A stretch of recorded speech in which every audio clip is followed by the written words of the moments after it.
ഈശോയിൽ പ്രിയപ്പെട്ടവരെ, വീണ്ടും ഒരു നോയമ്പ് കാലം കൂടെ വന്നെത്തിയിരിക്കുകയാണ്.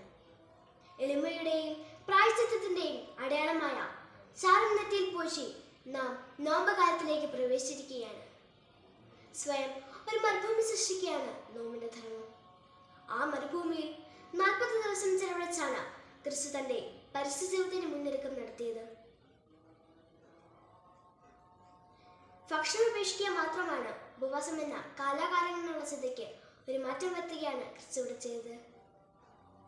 മരുഭൂമിയിലെ മൗനം, സ്വയം സൃഷ്ടിച്ച ഏകാന്തത, ദൈവസ്വരം കേൾക്കാനുള്ള ശ്രമം, വാക്കുകൊണ്ട് ജീവിക്കാനുള്ള ക്ഷണം എല്ലാം കൂടി ചേർന്നതാണ് ഉപവാസത്തെ അവന്റെ മരുഭൂമിയോട് നാം ചേർത്ത് നിർത്തേണ്ടത്. ഈ നോമ്പ് കാലം നമ്മുടെ ജീവിതത്തിൽ കൂടുതൽ ഏകാഗ്രതയുള്ളതാക്കുവാനും പ്രലോഭനങ്ങളെ അതിജയിക്കുവാനുമുള്ള കരുത്ത് നമുക്ക് ലഭിക്കട്ടെ എന്ന് പ്രാർത്ഥിച്ചുകൊണ്ട് നിർത്തുന്നു. നന്ദി.